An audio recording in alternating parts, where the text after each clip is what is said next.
Hey guys, it's Resurrected Reed here. I wanted to do a video on the cell phone outage that happened today. Happened to me early this morning. Me and my wife, we both experienced no service between 1 a.m. and 6 a.m. The news is covering it and saying they don't know what happened, and thousands of people experienced the same thing. I'm going to show you the news clip, and I'm going to show you also a clip from Alex Jones talking about that this stuff would happen and they would blame the Russians and the Chinese. And I'm not at all Alex Jones supporter or anything, but he does tell the truth on many things, even though I believe he's a part of the system and he's just a controlled opposition. But here's the news article. Check it out. Major cellular outage is being reported nationwide. The tracking website downdetector.com is reporting more than 32,000 outages for AT&T customers. We're also hearing reports of customers with AT&T are struggling to call 911, and that is a problem. That's not good. All right, more than 800 outages also reported for Verizon and T-Mobile users. It's unclear what caused this outage. There has been no word yet from any of these major cellular networks. Did you have a problem this morning, Pete? I didn't notice it. By the way, welcome. Great to be here. I did not notice it, but a lot of people have. Yeah. And it's coast to coast. It's not the kind of thing where it's just happening here in New York. Apparently, reports are it's all the way to L.A., maybe international, too. I see L.A., Dallas, Atlanta, San Diego, San Antonio, Chicago, San Francisco, and Honolulu. So what about Surfside Beach in South Carolina? Lawrence, poll the audience. Ask for the hands if anybody's having a cell phone problem. Yeah, let's ask the folks here. Okay, who's having cell phone issues here today? Who has AT&T? Raise your hand. AT&T, cell phone issue. What about Verizon?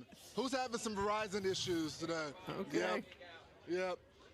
So pretty much everyone, guys, is having the same issues. Lawrence, thank God for the Wi-Fi network, because that's what we're using. Yeah, I was going to say, because it's the data.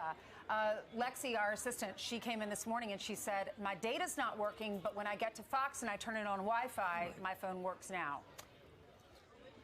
That's exactly right. I think they can make emergency phone calls, but they're not able to make just general phone calls to family. Yeah. So you got a lot of folks getting up for school, taking their kids out, and hopefully we can get control of this situation real fast. Yeah, we're trying to call some people to find out what's going on, but apparently there's a cell phone problem. So we're gonna be working on this hour because people are getting up. They want to know the news, and if your phone doesn't work, you're pretty much cut off. That's the beauty of cable TV. Your alarm does work, though. I was like, Lexi, how'd you get up this morning? She said my alarm was working. But this is how addicted we are to our phones. Everyone is so everyone's freaking out because this morning it's not working. Yeah. I have to be honest, Ainsley. I got up this morning and the phone is not working. I know I've been on the road a lot. Did I forget to pay my bill?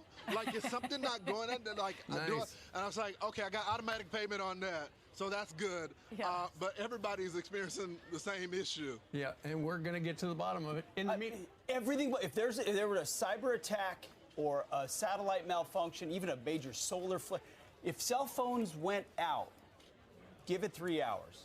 Give it 12 hours. Give it 24 hours, and a lot of things change in our society. The country would be brought to its knees. Massive vulnerability. Absolutely. Creating race war. Their next moves will be cyber attacks and power outages. Globalists are going to cut our power off and say the Russians did it. It might be, hackers took down part of the power grid. How many times have I said they're going to blow the power grid up and say Trump supporters did it? Well, tonight, the nation's intelligence agencies are warning of cyber threats from Russia and are urging U.S. critical infrastructure defenses to be reinforced. Homeland Security is warning of a potential troubling escalation in tactics from right-wing extremists. It wouldn't take much to throw the entire country into darkness. We've seen the FBI say the #1 terror threat is domestic right-wingers. Specifically those who advocated for the superiority of the white race. They've now defined it as fascism if you support President Trump. What do you mean by semi-fascism? You know what I mean. Fascist, pro-Trump paramilitary groups. And then now we start seeing headlines at the top of Drudge yesterday, imminent. Trump's calling for violence. Trump's calling for insurrection. January 6, 2.0. Threats of violence from homegrown extremists are growing in the wake of the insurrectionist attack on the Capitol January 6th. And if you look at all the pre-programming data points that are there, they're hyping this up. The grid is a sprawling target. There are actually 3 in the U.S., the Eastern, Western, and Texas has its own. Should a transformer explode, the system is designed to trigger a localized grid-preserving blackout. But if several sections of the grid go down at the same time, the shutdowns can cascade like dominoes. There's a very few number of substations you need to take out in the entire United States to knock out the entire grid. Pay insufficient attention to the frightening scenario of a comprehensive cyber attack. The COVID-19 crisis would be seen as a small disturbance in comparison. And that's all I want to show you on the cell phone outage. Could it be an EAP attack or a cyber attack from China and Russia? We don't know, but we know that's what they're probably going to go with. Even though it's them trying to destroy America and have that great reset, they'll probably hit us with Disease X sometime soon. Making new videos about that too, so stay tuned. God bless you. Stay prepared. Keep praying. Keep fighting. Keep waking up the brothers and sisters in Jesus Christ's name. Thanks again for watching. Have a blessed day.